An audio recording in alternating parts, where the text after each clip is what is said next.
육회상쾌 통쾌 정치 토크쇼 정치 인싸 소개부터 가겠습니다. 네, 안녕하세요. 소영주입니다. 안녕하세요. 박성태입니다. 네, 안녕하세요. 윤희성입니다. 안녕하세요. 장성철입니다. 제 소개가 저는 이제 제가 가는 사람이에요? 그게 아니고 제가 너무 빨리 들어왔네요. 저는 진행의 아나운서 이선영입니다. 광고 듣고 오겠습니다.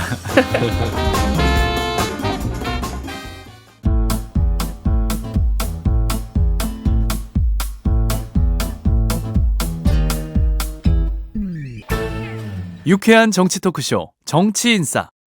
네, 여러분은 정치인싸와 함께하고 계십니다. 아, 이러는 적이 잘 없는데 인사에서 제가 내심이 인터셉트를 드러나신 거 아닌가요? 저를 뭐 이렇게 좀 내보내시려고 하는 아우 거예요? 무슨 네? 말씀을. 그게 아니라 이상해. 날이 더워서 그래요. 날이 더워서. 그쵸. 네, 날이 더워서. 모든 거는 날씨 탓이에요. 네, 제가 그것도 몸도 MBC 무겁고 MBC에서 소개가 헷갈렸어요. 필요 없는 직원으로 생각할 수도 있어요. 다 고치잖아.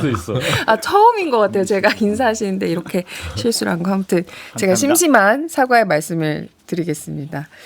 자, 지난 한 주 이야기, 오늘은 트럼프 미국 대통령 얘기로 시작을 하겠습니다.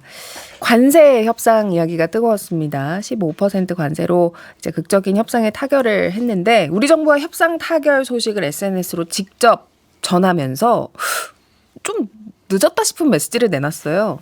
한국의 새 대통령의 선거 승리를 축하한다. 이게 당선 직후에는 공식 반응이 없었거든요. 왜 지금 이렇게 SNS에 이런 메시지를 남겼을까요? 트럼프 대통령이 우리나라 정치에 굉장히 관심이 많다. 오. 그렇게 볼 수가 없어요. 이 뉴스를 소위 아스팔트 극우라는 분들이 싫어하십니다. 아, 그러니까요. 관심을 이제 구하고자 했던 쪽이랑 반대 쪽에 이렇게 시그널을 준 거잖아요. 완벽하게 그냥 그럴 일 없다라고. 우리가 이제 우스갯소리로 뭐 많이 얘기했잖아요. 항공모함 몰고 구원해주러. 그냥 항공모함이 아니에요. 니미츠급 핵 추진 항공모함. 그랬는데 이제 이렇게 나왔으니까 이분들이 더 이상 이런 류의 얼토당토하는 주장을 할 근거가 아예 없어졌다. 근데 이분들이 또 다른 논리를 만들 수도 있어요. 어떤 거예요? 그냥 그런 거다. 뭐 이러면서 또 그냥 그런 거다. 원론적이다. 원론적으로 그냥 한 거지. 속마음은 그렇지 다르다. 그렇지. 아, 오히려 도와주기 위한 어떤 그럴 연막 가능성도 작전이다 있어. 뭐 이런 네, 식으로. 그럴 가능성도 타진녀예요. 있어요. 그냥. 빈틈을 노리고 있다. 뭐 이렇게. 근데 뭐 말씀한 대로 똑같아요. 그러니까 트럼프 입장에서는 대한민국 정치 별로 그렇게 일도 관심 없고 그냥 무조건 본인 자국 일만 신경 쓰는 거예요. 관세 협상도 해야 되고 지금 각국으로부터 돈도 받아내야 되고 하는데 지금 뭐 윤석열 전 대통령이 감옥에 있든 말든 무슨 정치 투쟁을 하든 그런 거 일도 신경 안 쓰는데 그 아스팔트에서는 구하러 온다. 뭐 모스탄이 와서 그 모스탄이 직접적으로 한 이게 다 그냥 허구라는 것이 저는 이 메시지에 다 드러났다고 보는 겁니다. 아, 근데 진지했던 분들이 있어요. 고성국 씨 같은 경우 유튜버죠. 네. 자유우파는 트럼프가 좀 더 강력하게 이재명 대통령을 압박해 주기를 기대했는데 그렇게 되지 않아서 기운이 좀 빠진 상황이다. 제 목소리도 기운이 빠졌나 봐요. 그냥 이상한 사람들이 이상한 생각하는 거여서 그분들은 설득이 어차피 안 돼요. 그러니까 어떻게 보면 전염병이 번지지 못하게 차단하는 게 중요한 일이지 이분들을 설득하거나 이런 것들은 불가능한 일 같아요. 그러니까 트럼프 대통령이 낸 것은 저는 이제 트루소셜의 관세협상이 타결된 뒤에 바로 한미 정상회담 2주 안에 한다 이런 얘기 같이 있었잖아요. 예. 그러면 사실 국내 정치 상황에 대해서도 어느 정도 보고를 당연히 받았겠죠. 지금 뭐 정상회담이 미뤄지고 있고 약속이 안 되고 있는 거에 대해서 한국에서는 조급해한다. 이런 것까지 알고 있었고 그것도 관세협상에 이용하려 했던 것이다라는 거를 역으로 드러내는 거다라고 봐요. 그러니까 타결된 다음에 아 이제 해줄게. 마치 이런 식의 메시지로 전 좀 읽혔어요. 근데 국내의 아스팔트 세력들이 그분들의 명분은 조금 없어지는 그러니까 좀 순진한 분들이 구구에 넘어가는데도 트럼프가 우리 편 아니었어? 그냥 요 정도 효과는 있을 것 같은데 핵심은 핵심 세력들은 망상에 빠져 있기 때문에 거긴 구제불능인 것 같아요. 사실 이분들이 그런 논리에 빠져들 만한 정황은 있어요. 그러니까 트럼프가 외국의 그 국내 정세에 들어가서 말을 많이 했잖아요. 브라질 같은 경우에 보우소나루 전 대통령이 아주 아깝게 룰라 대통령한테 선거에서 져서 물러났는데 그 이후에 사법적으로 탄압을 당하고 뭐 이러고 있다. 그러면서 브라질한테 50% 관세를 때렸잖아요. 부정선거 얘기하면서 나랑 똑같이 당했다. 트럼프가 그런 얘기 했잖아요. 그러니까 우리나라에 계신 소위 말하는 극우분들 입장에서는 이 딱 맞는 거죠. 퍼즐이. 딱 맞잖아요. 부정선거랑 사법적 탄압 두 개가 딱 있으니까 이제 우리한테 관세 한 50% 때릴 상황이다라고 생각했을 수가 있어요. 제가 볼 때는. 그렇게 됐다. 예. 자, 아무튼 박 실장님 말씀하신 것처럼 이제 이번 관세 협상에 이어서 이제 빠르면 2주 이내에 한미 정상회담이 이뤄질 지금 또 그런 시점인데 이번에는 경제 위주였던 그 협상 내용에서 나아가서 국방비 인상 등 안보 문제까지 테이블에 오를 것으로 예측이 되고 있습니다. 그래서 이 대통령은 부담감에 이가 흔들렸다라고까지 표현했는데 이 모습들은 어떻게 좀 보셨어요? 그러니까 대통령이 만약에 이거 꼭 줘야 된다 이런 메시지를 자꾸 냈다면, 그러니까 일부 언론에서는 대통령은 너무 나몰라라 하는 것 아니냐 이 중요한 문제라고 얘기하지만 대통령이 마지노선이 얼마다 이런 얘기를 하는 것도 사실은 협상 같은 부정적이죠. 또 너무 매달리는 걸 내면 우리 협상에 저는 손해였다라고 생각을 합니다. 그러면 당연히 미국도 뭐 가만히 있는 것도 아니고 온갖 정보 보고를 다 받을 텐데, 자 지금 한국은 이거 안 되면 큰일 날 걸로 지금 분위기입니다. 우리가 좀 더 고자세로 가도 되겠어요. 이렇게 하지 않겠습니까? 그래서 대통령이 약간 침묵을 지켰던 건 맞는 저는 방법이었다고 생각을 합니다. 근데 끝난 다음에 사실은 그렇잖아요. 이걸 농산물을 개방하게 되면은 뭐 수십만 해당 분야의 농민들이 피해를 입을 수도 있고, 그렇죠. 또 관세를 어떻게 하냐에 따라서 해당 산업의 자동차 같은 경우는 만약 25%로 그냥 간다. 그러면은 거의 수백만 관련 산업 종사자들이 타격을 받는 거거든요. 어떻게 이거 안 흔들릴 수 있겠습니까? 그러니까 뭐 그만큼 고심이 깊었다. 자꾸 이제 국민의힘 측에서는 이재명 대통령이 직접 나서야 된다라고 압박을 했잖아요. 그래서 제가 그때도 비판했던 건 외교 협상 일도 모르는 주장을 하는 것이다. 사실상 이 대통령이 먼저 패를 보이면 협상에 있어서 여러 가지로 불리할 수 있고, 지금 미국이 이게 관세 협상이라고 이름을 하지만 저는 개인적으로는 관세 협박들을 하고 있잖아요.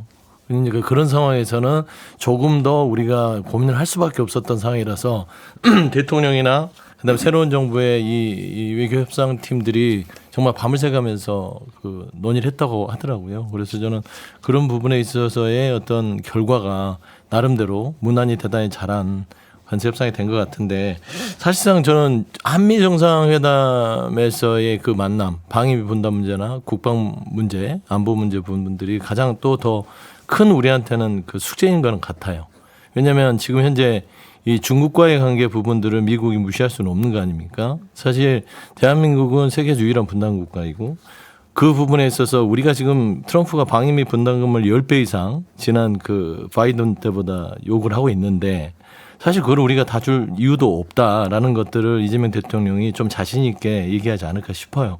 사실 미국도 한반도에 그 주한 미군을 여기다 주둔시키는 이유는 본인들도 중국을 견제하고 동북아에서 전략적 요충지로서 실익을 얻고 있거든요.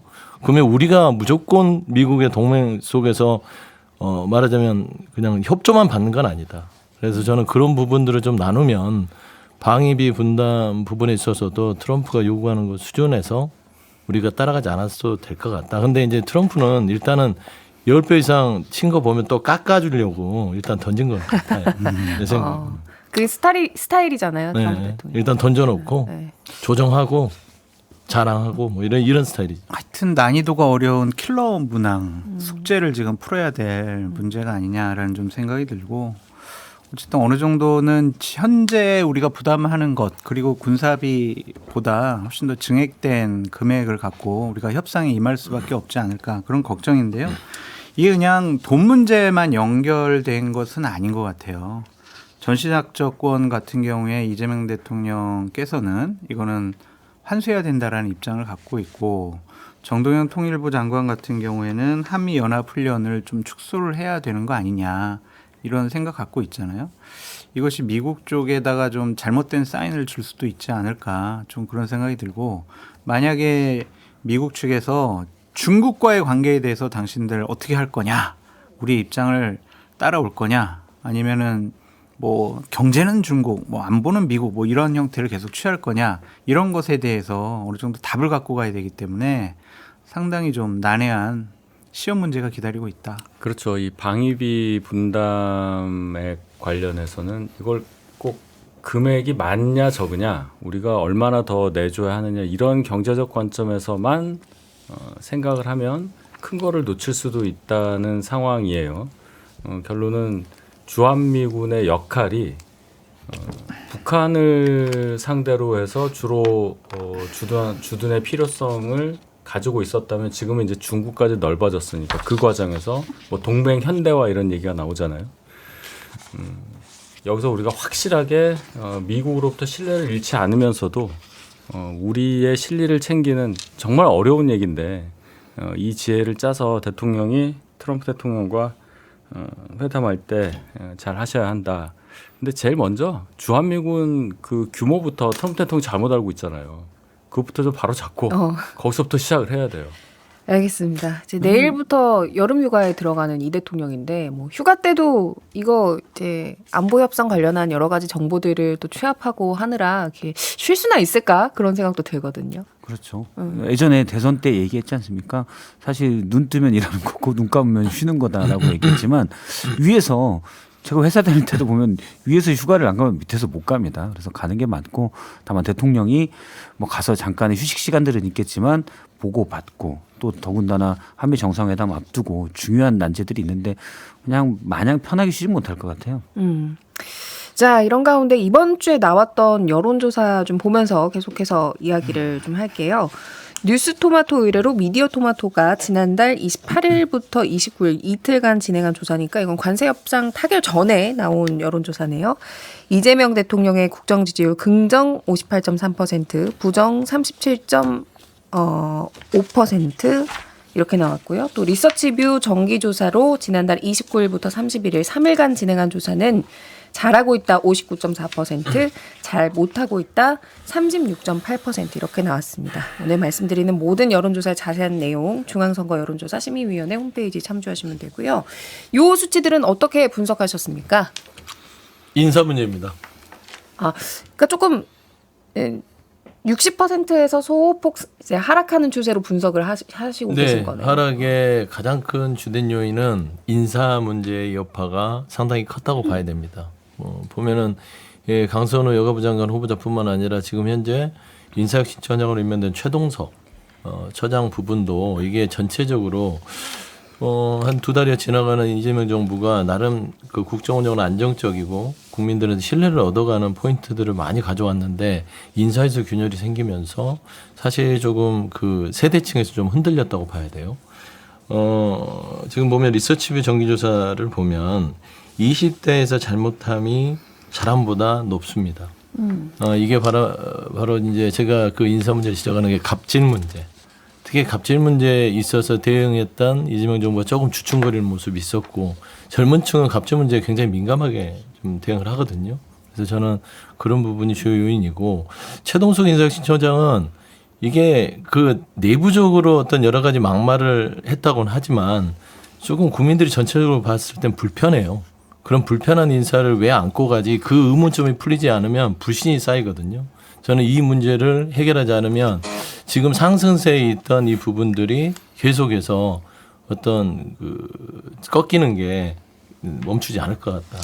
좀 그런 생각이 들어서 지금 좀 그 인사 문제 좀 해결했으면 좋겠어요. 부분이 이제 20대의 조사 결과가 잘함이 46.7%, 잘못함이 50.3%로 이제 오차 범위 내기는 하지만 어쨌든 수치가 잘못함이 조금 더 높게 나왔다. 그 얘기해 주신 거고. 저는 지지율 다음 주면 더 떨어질 것 같아요. 관세협상 타결이 됐는데도요. 그 지난주 금요일 날 주식시장 엄청 폭락했잖아요. 블랙 프라이데이예요. 예. 126포인트 하락했습니다. 역대 우리나라 증시 사상 4번째 하락이에요. 그러니까 주식이 이재명 대통령 들어서면서 좀 상승해가지고 많은 주식 투자자들 대략 한 1,400만 명이라고 하는데 그분들이 지금 기분 좋아하고 있었고 5,000포인트까지 갈 거다 막 해가지고 기대감 때문에 많은 걸 투자했었는데 지금 정부라든지 민주당에서 내놓은 세제 개편안은 주식시장에 찬물을 끼얹는 어찌 보면 주식시장을 죽이는 그러한 세법이 아니냐. 그러한 지금 평가들이 상당히 많이 있습니다. 대주주 양도세 요건 강화라든지 배당소득 분리과세 혜택 축소라든지 주식 양도세 강화라든지 이런 것들은 주가에서 상당히 지금 부정적으로 반영될 수 없는 거고 이게 이번에 관세 협상을 하면서 정부나 대통령실에서는 예를 들면 조선업 협력 프로젝트 하나의 뭐 김동완 회장이 현재 가가지고 대기업 총수들도 열심히 우리를 도와주지 않았냐? 아 대기업 잘했어. 마스카 프로젝트. 네, 네네. 그렇게 얘기를 했는데 지난번 국무회의 때는 노동부 장관에게 뭐라고 하셨냐면 빨리 기업들 단속 나가서 최대치로 벌 줘라.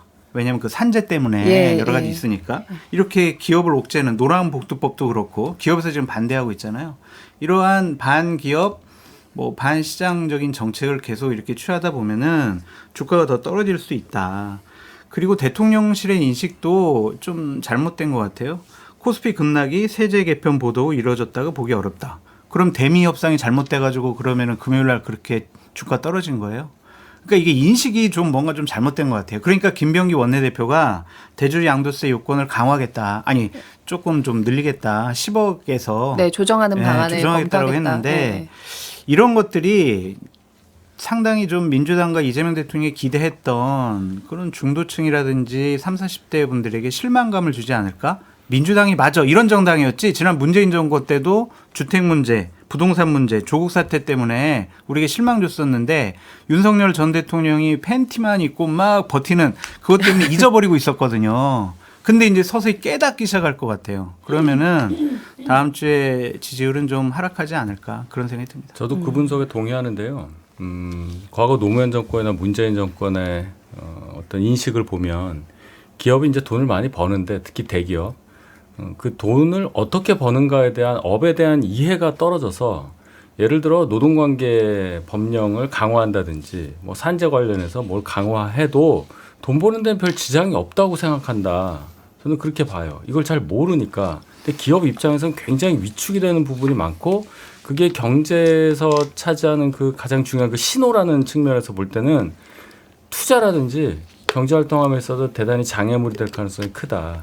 이걸 시장에 참여하는 사람들은 인식을 하고 있단 말이에요. 그 중요도에 대해서 민감도가 떨어지는 느낌이 있고 더 제가 놀란 것은 주식시장 관련해서 금투세 작년에 문제도 있었고 이번에 배당소득 분리과세라든지 대주주 요건 완화하냐 강화하냐 이런 거 얘기할 때 주로 민주당에서 정책위 의장 진성준 의원의 발언이 많이 보도가 됐어요. 근데 진성준 의원이 주식 투자를 해본 적이 없대요. 이게 뭡니까 도대체? 해봐야 뭘 알고 느껴서 정책에 반영해야 되잖아요. 자기 주식 투자 안 했다는 걸 뭐 자랑으로 생각하는지는 몰라도 적어도 이 관계에서 그런 정도의 얘기를 하실 거면은 투자자의 입장을 이해할 수 있을 만한 뭔가 자신의 경험이라든지 논리를 제시하고 발언을 해야 합니다. 국회의원 3선했다고 해서 그런 발언을 막 한다. 그런 시장 참여자들 다 국민이에요.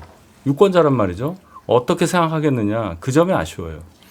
저는 뭐 일단 진성준 정책위 의장부터 얘기를 하면 굳이 그 정책을 짜는데 물론 하면 더 줄 수 있지만 그러면 한쪽 이해관계자의 대수가 있잖아요. 사실 주식 투자자가 1,300만이 넘지만 그렇다고 모든 정책을 주식 투자자 입장에서 할 수 있는 것도 아니에요. 그래서 물론 하면 좀 더 나올 수도 있지만 안 한 게 아주 뭐 주식 투자를 안 해봤다는 게 큰 결격 사유냐 그렇게 생각하지는 않고 그다음에 여론조사의 지지율이 좀 떨어진 건 예를 들어 리서치뷰 같은 경우는 한 달 전보다 약 1.7%포인트가 떨어졌는데 한 달 전에 약간 기대가 있었고 지금은 약간 정상화 단계라고 봐요.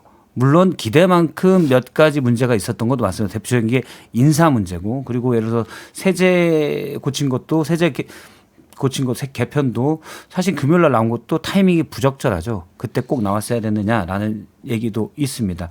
그런데 저는 뭐 왜냐면 이재명 대통령이 대선 후보 때도 반 이재명 정서가 꽤 있었잖아요. 그걸 감안하면 어느 정도 약간 정상화되는 단계다 보고 근데 앞서 반기업적이다라는 거는 저는 약간 의견이 다른데 왜냐하면 기업하기 좋은 나라라고 해서 모든 걸 다 풀어주는 건 아닙니다. 예를 들어서 산업재해로 우리가 지금도 하루에 평균 3명 이상씩 목숨을 잃고 있어요. 그러면 이거는 대표적인 게 이제 위험의 외주화로 얘기되는 규제가 없는 규제를 그냥 무시하는 하청이 하청을 가다 보니 생기는데 거기에 대해서 좀 더 하게 하고 그다음에 이번에 노란복두법 같은 경우도 실질적으로는 다 청을 주다 보니까 원래 실질적인 그 고용의 그러니까 원청업체가 책임을 질 수 있는 단계인데 그 책임을 부여하는 게 핵심입니다. 저는 이건 맞는 방향이라고 봐요. 그러니까 기업은 당연히 싫죠. 규제가 있으면 좋아할 리가 뭐 있겠습니까? 그러면 사실은 뭐 공정거래법도 없애야 하고 다 없애야 됩니다. 그러니까 할 건 하고 또 불필요한 규제는 풀어주는 게 맞는 거다라고 봅니다.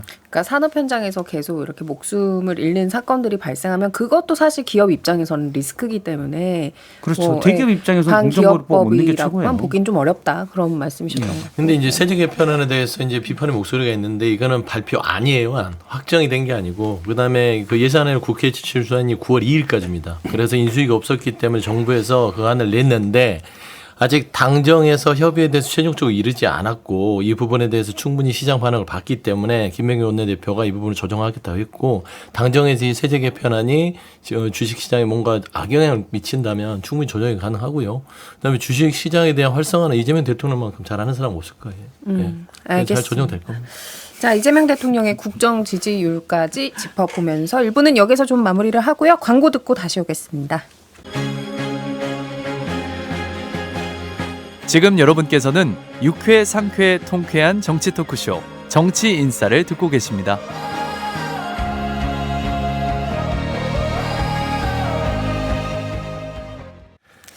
자, 정치인싸 2부는 국민의힘 이야기로 넘어가겠습니다. 윤 전 대통령과 통일교를 둘러싼 논란에 권성동 의원이 중심에 섰습니다. 김건희 특검이 압수수색을 했던 이유가 1억 원대 금품을 뭐 수수했다라는 이제 정황을 포착해서라는데 어떻게 된 얘기예요? 일단 뭐 저도 들은 얘기입니다. 예, 예. 특검 수사 결과가 보도가 어떻게 되는지 몰라도 금품이 오간 시점까지 특정이 됐어요. 22년 1월 5일 날. 제가 그 날짜에 놀라는 게 뭐냐면 22년도 1월 5일이면 아직 선거가 이루어지지 않을 때고 12월 말부터 완전히 윤 대통령 지지세가 바닥을 쳐서 굉장히 어려웠을 때예요. 제가 그해 1월 1일 날 너무 우울해서 막 괴로워했었던 기억이 나요. 그리고 어떻게 됐냐면 1월 3일이 월요일인데 김종인 선대위를 해체합니다. 우리가. 그리고 과정을 거쳐서 1월 6일에 국회에서 이준석 당시 대표와 뭐 포옹하고 뭐 그런 거 있었어요. 그럼 그 전날에 그 윤모라는 분 통일교 그분이 권성동 의원에게 뭔가 금품을 줬다. 뭐 이 메모가 발견됐다는 거 아니에요? 네. 그 시기에 그랬다고? 막 이런 생각이 드는 겁니다. 저는 이 상황에서 그렇게 어려울 때 그리고 그 전날에는 1월 4일에는 윤 대통령 자택에 가서 선대위 해체된 이후에 방향에 대해서 논의했다. 뭐 이런 보도가 나와 있어요. 굉장히 어려울 때인데 통일교하고 그런 일을 권성동이 정말 했다면 저는 굉장히 충격이 크죠. 우리 그때 모든 분위기가 정말 힘들었었거든요. 일단 그 정도로 생각을 하고 금품 수수에 대해서는 당사자들밖에 모르니까 그건 수사에서 더 밝혀져야 되겠다 이런 원론적인 말씀밖에는 못 드리겠네요. 네. 그러니까 지금 통일교 측이 권성동 의원을 당 대표로 밀어주기 위해서 뭐 여러 가지 작업들을 했다는 거예요. 그리고 그 사이에 통일교 간부와 건진 법사가 소통을 했는데 건진 법사가 통일교 간부에게 윤심은 권에게 있다라고까지 이야기한 정황이 지금 보도들로 나오고 있거든요. 그 훨씬 뒤 얘기죠. 예, 그렇죠. 예, 예. 그래서 이게 그 국민의힘의 당권에 어떤 종교계가 개입을 하고 이게 조금 상식적으로 이해가 잘 되지는 않아서요. 그러니까 상식적인 판단을 안 하시는 분 때문에 저희 당의 실상이 그렇다라고 판단하기는 어려워요. 그러니까 이렇게 생각을 했겠죠. 통일교 입장에서는 뭔가 권력의 힘을 빌어서 본인들의 어떤 잘못을 감추거나 뭐 이익을 얻을 만한 상황이 발생을 했기 때문에 가장 접근이 쉬운 분을 찾아서 간 결과 권성동 의원을 찾았을 거고 그럼 권성동 의원과 건진법사라는 사람이 뭐 가까운지 뭔지 모르지만 연결이 돼 있었기 때문에 건진법사를 통한 루트로 지금 뭐 샤넬 백이라든지 뭐 이런 뭐 목걸이 이런 게 나온 거고 뭐 이렇게 된 걸로 봐야 되겠죠. 그런데 결론은 권성동 의원은 출마조차 못했어요. 당대표 선거. 결론적으로는 그렇게 되죠. 그러면 네. 출마 종교계가 포기를 뭔가 전화했죠. 작용을 해서 저희 당에서 뭐 당대표를 뽑는데 영향을 준다 하는 것은 아닌 걸로 판명이 난 것이고 다만 그런 생각을 한 사람들이 잘못된 판단을 한 거다 이렇게 나오는 거죠. 하지만 그 과정에서 네. 이제 통일교의 신자들을 국민의힘에 입당을 시키려고 했던 어떤 정황들, 목사들에게 뭐 이렇게 공지문 보내고 이런 것들은 다 나왔잖아요. 물론 말씀하신 통일교의 것처럼 문제죠. 통일교의 문제. 아. 예, 통일교에서 뭐 어느 당에 야 입당하자 한 거를 저희가 어떻게 제어할 수는 없는 거잖아요. 그게 저희 당에 이제 들어왔다고 쳤을 때 거기에 뭐 추천인 뭐 통일교 누구 이렇게 써 있다고 해서 그걸 막을 수도 없는 거고 그런 상황인데 결론은 영향을 못 미쳤다고 봐야 되는 거죠. 그러니까 영향을 그건 이제 미쳤으면 출마라도 23년 했으니까. 초에 전당대회에 결과적으로 영향을 못 미쳤다는 얘기는 가능하죠. 왜냐하면 권성동 의원을 밀어주기 위해서 그러니까 22년 11월에 있었던 건진과 윤영호 본부장의 문자 메시지를 보면 윤심은 권심이다. 그 뒤에 당원 모집이 되거든요. 그리고 보도된 바에 따르면 이성영 앵커가 얘기했듯이 실제 각 지역 교구별로 국민의힘 입당 원서를 내고 이틀에 한 번씩 취합해서 보고해라. 당시에 서울의 일부 지역에 있는 희망 목표치가 330 몇 명인가 그렇습니다. 근데 이제 결과적으로는 말씀하신 대로 권성동 의원이 저도 그때 기억이 나요. 왜냐하면 장제원 의원과의 누가 더 친윤이냐 가지고 네. 알력 다툼이 있었어요. 나중에 두 사람이 껴안고 막 이런 장면. 우린 사실은 친해라고 하면서 그런 장면이 됐거든요. 네. 사실은 그 권력 다툼에서 권성동 의원이 밀려서 전당대회에 출마 안 하기로 한 거거든요. 그러니까 밀어주려고 했지만 이분이 다른 이유로 출마를 권성동 의원이 안 한 거고 밀어주려고 입당한 사람들은 남아있잖아요. 그럼 이분들은 그 뒤에든 언제든 어떻게든 활용될 수 있는 것이다. 그러니까 23년 상반기에 있었던 전당대회에서는 권성동 의원을 밀어주려는 거는 무산됐지만 그런 의도는 있었고 현재 그 조직은 남아있다고 보는 게 타당하겠죠.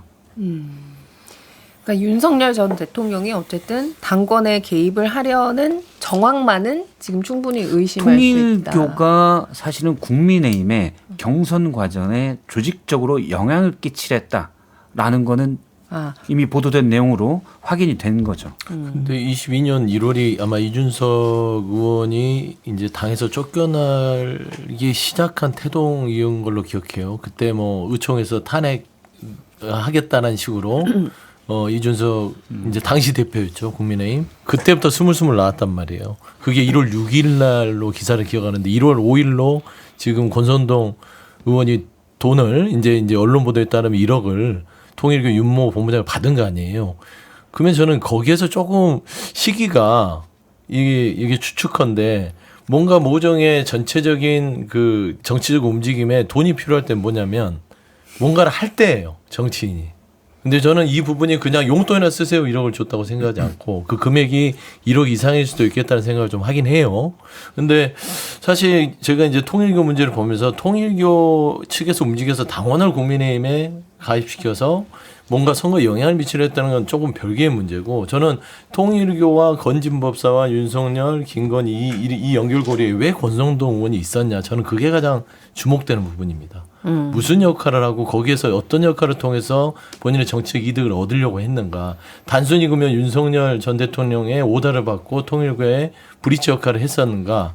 저는 그건 또 조금 더 다른 문제 같아요. 저는 그래서 권성동 의원을 이 통일교 문제에서 바라보는 것은 권성동 의원은 의원대로 본인의 정치적 아니면 또 금전적 이득을 취할 수 있는 충분한 관계가 통일교와 있지 않았을까. 근데 지금 전면 부인하고 있잖아요. 예. 통일교와는 전혀 무관하고 돈을 받았다고 했나? 하여튼 돈을 안 받았다고는 안 하고 정치 자금에 법에 걸리는 그런 돈을 한 적은 받은 없다. 적 뭐 이런 없죠. 식이에요. 통일교와 부적절한 관계를 금전 맺지 거래는 않았다 그랬어요. 물론 청탁이나 조직적 연계 등 그 어떤 부적절한 관계도 맺은 적이 없다. 수사 절차에서 결백을 분명히 밝히겠다. 적절한 관계는 있었는지 아니면 그 돈이 정치 자금을 위반되지 않은 뭐 차용이 있었는지 저는 그 부분에 대해서 적절한 좀 관계. 그러니까 적절한 관계는 있었는데 부적절한 관계는 없었다는 것인지 저는 이런 점에서 저는 통일교의 문제는 이제 권성동 의원에게 다 이렇게 이제 포커싱이 되는 그런 상황 같아요. 권성동 의원이 법률적으로 정치적으로 상당히 위험스러워지고 어려워질 수 있겠다라는 좀 생각이 들고요. 어쨌든 현금으로 줬다라는 거잖아요. 네. 그러면은 입증하기가 쉬워 보이진 않아 보여요. 그냥 통일교 재단에서 나온 돈이다. 그리고 통일교 그 사람 본부장의 증언만 갖고 이거 입증하기 어렵잖아요.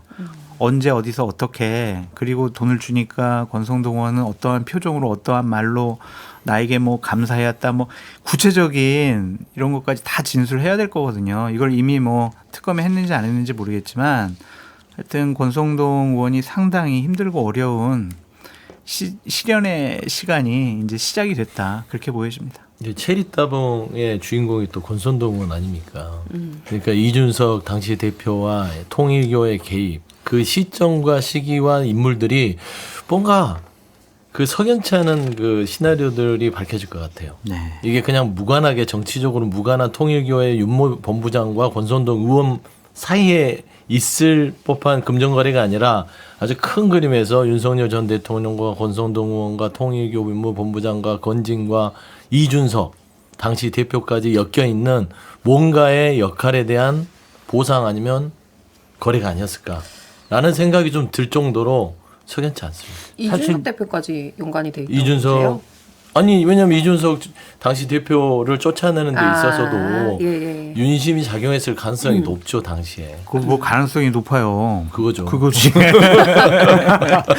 지금까지 보면 돈 받은 정치인 중에 나 돈 받았어요 미안합니다라고 한 분은 한 명도 없죠. 없었어요. 네. 한 명도 없었기 때문에 법적으로 권성동 의원이 뇌물죄든 정치자금법 위반이든 대법원에서 확정 판결을 만약 기소는 제가 부터 할 거로 보고 확정 판결 받는다면 3, 4년 이상 걸릴 거예요.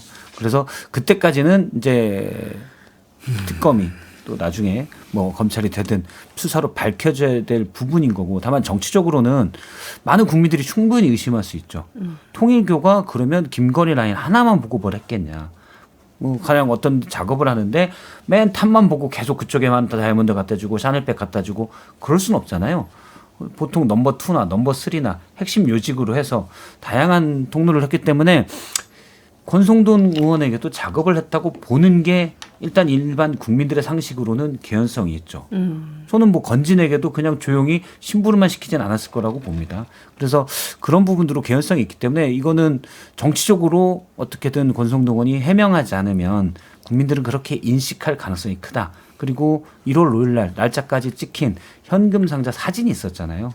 그래서 물론 법적으로는 아주 앞서 말씀하신 대로 CCTV가 없는 한 뇌물죄가 상당히 엄격하기 때문에 어떻게 될지 모르겠는데 정치적으로 많은 국민들이 그러할 것이라고 보고 있고 또 앞서 이제 날짜가 좀 기묘하다라고 얘기하셨는데 돈 받는데 날짜가 없는 것 같아요. 힘내라고 줬을 수도 있고. 예. 알겠습니다. 뭐 말씀하신 것처럼 권성동 의원의 뭐 법적인 미래까지는 저희가 뭐 이 시간도 너무 많이 남았고 예. 어떻게 예측을 할 수 없겠습니다만 정치적 미래에는 조금 지켜봐야 될 것 같고 국민의힘 이야기를 좀 계속해서 하면 이번에 주진우 의원이 당대표 선거에 출마를 했잖아요. 근데 민주당 의원 10명에 대한 제명 촉구 결의안을 꺼내 들고 나섰어요. 이게 이 대상이 누구고 무슨 내용인지. 그러니까 그 주진우 의원이 이제 출마한 것도 저는 되게 놀랐어요. 그 다른 뭐 최고위원 정도 생각을 했는데 나가더라도 이제 대표 나가면서 아마도 이제 그 강선우 의원 김민석 총리 청문회 과정에서 그래도 저희 당에서 가장 그 뭐라고 할까요? 주목을 받았던 그런 분이었으니까 그 여세를 몰아서 대표까지 나가는 이제 그런 정치적 무게감을 좀 더하려는 그런 걸로 보이는데 제명 얘기는 사실 뭐 이화영 그 전 지사 옹호했다는 걸로 해서 이제 거기에 그 주장에 가담했던 민주당 의원들에서 제명 안을 내겠다 뭐 이런 거잖아요. 이제 박찬대 의원이 뭐 저희 당 45명 네. 제명하겠다 하니까 맞볼 성격으로 해서 이제 대표 선거 나간 사람끼리 이게 뭐 맞추려고 한지는 몰라도 선언적 의미죠. 선언적 의미. 저희가 이걸 어떻게 해요? 그러니까 실현 가능성은 이제 거의 없다는 거는 없죠. 뭐 아예 다들 없죠. 이제 알고 있는 사실이고 다만 주진우 의원의 이런 카드가 효과가 있을 것인가 그만큼 자기가 계산한 것처럼 자기 덩치를 키울 수 있는 카드라고 보시는지. 지금 그래도 대표 선거 나온 저희 당 5명 후보 중에서 민주당을 향해서 공격하는 사람은 그래도 이분밖에 없어요. 그래요? 그렇잖아요. 지금 장동혁, 김문수 이분들은 엉뚱한 유튜브 데다가 나가고. 전환기를 만세. 예, 그러고 있고 네. 안철수 의원은 특검에다가 막 그러고 있고 조영태 의원은 뭐 내부 단속하고 있고 이렇게 봐야 되겠습니다. 주진우 의원 효과 이미 달성했잖아요. 우리 정치 인사에서 다뤄줬잖아요. 아, 그러네. 그러네. 그걸로 끝난 거예요. 그러니까 이게 뭐냐면 어떻게 하면은 뜰까? 어떻게 하면 내가 언론에 내가 하루에 한 건 새로운 사실이 보도가 될까? 내 이름이 언급이 될까? 저는 그런 차원의 문제라고 봐요. 그리고 이러고 하면은 강성 지지층은 좋아할 거 아니에요. 그래도 민주당과 싸우는 사람은 주진우 박근혜 없구만. 이렇게 생각할 수가 있잖아요. 성공했네요 그러면. 정치 인싸가 지금 이분 의도에 지금 말린 거예요. 아, 이거 조금 뭔가 진 느낌인데. 그러니까요. 네. 저도 장성철 소장님과 같은 생각인데 만약 주진우 의원이 저에게 갑자기 거리감이 느껴지네요. 그러니까 죄송합니다. 강성철님. 주진우 의원이 제게 민주당 의원을 이렇게 제명하는 방안을 냈어라고 하면 그냥 카톡으로 나 줬다. 그러면 넵 수고요. 그냥 그 정도 반응하면 될 것 같아요. 네. 그래요. 저는 답도 안 할 것 같은데 익십할 것 같은데. 반응해줘요. 그래요. 그러니까 이제 보통 이제 뉴스거리가 되려면 예를 들어서 사람이 개를 물면 뉴스가 되잖아요. 그럼 비슷한 수준입니다. 말도 안 되는 막말을 그냥 던져놔야 왜 이런 이상한 말을 하지? 그래도 그 국민의힘 당대표 후보가 나온 사람이 이렇게 이제 주목을 받으려는 그런 행위 같은데 사실상 그냥 한마디만 드리면 주진우 의원은요. 그러면 윤석열 전 대통령과 법률비서관한테 통화한 거 그 옆에 있었으면 본인도 제명 대상입니까? 똑같은 그런 억지 논리인 거예요. 그래서 본인 스스로 그냥 최병 특검에 조사나 성실히 임하셨으면 좋겠다. 그 말씀 드립니다.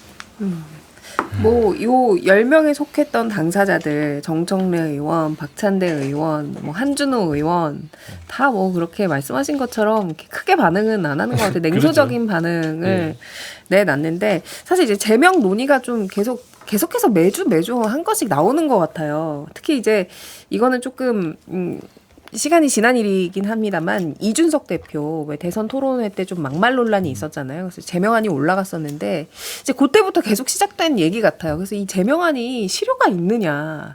왜냐하면 윤리특위 구성 자체가 민주당 6명, 국민의힘 6명 이렇게 돼 있기 때문에 이거 결국에는 뭐 안 되는 이 구성 아니냐 이런 지적이 나오고 있거든요. 역대 제명당한 사람이 거의 없어요. 네, 한 명, 그것도 이제 군부 독재 시절에 있었던 일이고 사실 이제 제명보다는 윤리위에 올라가서 심사를 당한다는 그 자체가 국회의원으로서는 사실 그게 치욕이죠.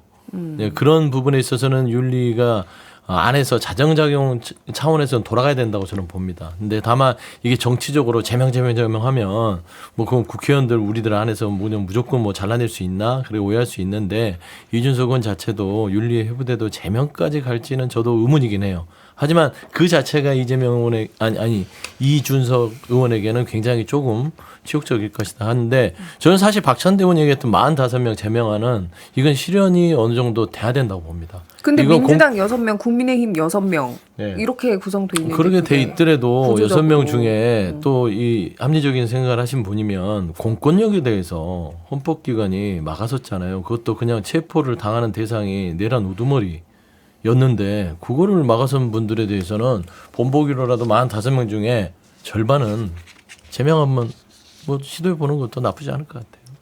저희 당 소속 6명의 윤리특위 위원들 중에 1명 정도는 민주당의 의견에 동조할 것이다. 라는 희망? 합리적인 기대를 해봅니다. 합리적 기대예요? 뭔가 믿는 구석이 있을 때 그런 표현을 쓰는 아니 그건 아니고요. 뭐 그런 합리적인 사람이 한 명은 있지 않을까. 윤희석 그 전 대변인의 표정이 좋은 생각인데 나는 표정이 잠깐 익혀가지고 대단히 좋은 생각인데 나는 죄송합니다. 제가 볼 때는 뭐 제 주관적 생각인데. 예.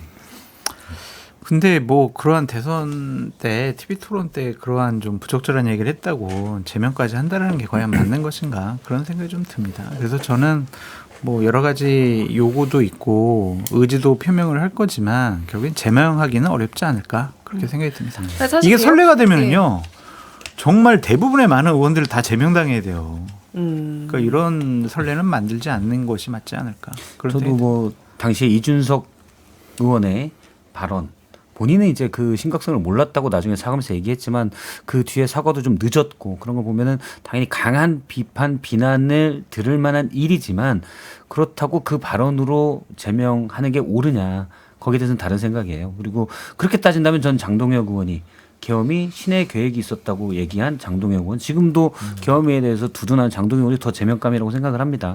그래서 그렇게 해서 제명하는 건 맞지도 않은데 근데 지금 민주당과 국민의힘이 6명씩이기 때문에 사당인 이준석 의원은 자칫하면 위험할 수도 있어요.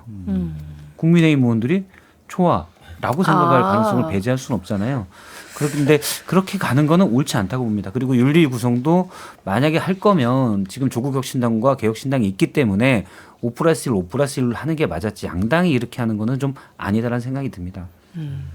근데 아무튼 여야가 이렇게 서로 제명 촉구를 하는 게 트렌드인가? 그러니까 안 될 거 알고 일부러 이제 정치적인 어떤 도구로서 너무 남발하는 거 아닌가? 그런 생각도 이게 들거든요. 좋은 거 아니에요. 제명이라는 게 엄중한 조치인데 그냥 계속 제명하세요. 옛날에 이은재 의원이 사퇴하세요. 사퇴하세요 하니까 사퇴하는 말이 굉장히 무거운 말이고 굉장히 그 화났을 때 해야 되는데 그냥 입에 그냥 붙어서 사퇴하니까 또 그냥 또 읍조리나 보다 이런 거거든요. 그래서 이게 트렌드가 되면 안 좋고 저 정치의 사법화도 비슷합니다. 매번 어떤 정치적으로 풀지 않고 꼭 뭐 고발하고 고소하고 양당이 하면 고소 고발 자체도 무게감이 없다. 그래서 저는 이 제명 촉구안들이 양당에서 경쟁적으로 하는 것들을 좀 자제하는 게 옳지 않을까 싶습니다. 알겠습니다.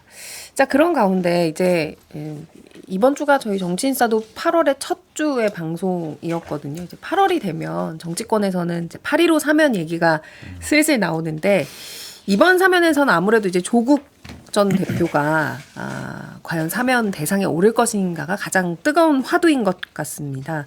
민주당 내부 특히 이제 주류에서는 이 조국 사면론에 대해서 어떤 정도의 입장으로 지금 정리가 된 상황이에요?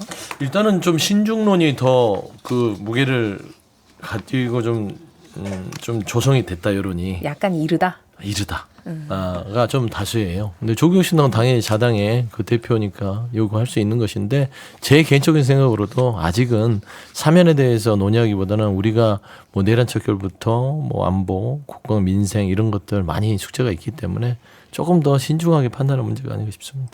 8.15 때는 아닌 것 같아요. 그러니까 그때는 정치적인 이벤트가 좀 많이 생겼어요. 이재명 대통령과 트럼프와의 한미 정상회담도 8월 셋째 주고 8월 15일 날 같은 경우에는 이재명 대통령의 국민 임명식이 예정되어 있잖아요. 그런데 이렇게 조국 전 대표의 사면론 가지고 상당히 좀 국론이 분열되는 모습 보이는 거를 권력 집권층에서는 별로 원하지 않을 것 같습니다. 그래서 저는 이번 8.15 때는 아닌 것 같다. 연말이나 내년 초가 되지 않을까 그런 생각이 듭니다. 근데 친명계 핵심으로 꼽히는 김영진 의원이 이제 사면해야 된다라는 취지의 말을 했거든요. 이거는 무게감이 어떻게 된다 보세요? 있는데 그분이 대통령실의 핵심 분들의 의중을 대변했다라고 보기에는 좀 어렵지 어렵고. 않을까. 지금까지 여러 메시지들을 보면은 그냥 본인 생각 가감없이 얘기하시는 거 아닌가 그런 생각도 좀 듭니다. 김영진 의원이 원조 친명이고 사실은 민주당이 좀 강성 분위기를 계속 견제하는 입장인데요. 저도 분위기를 보면 이분도 대통령실의 분위기를 물어보더라고요.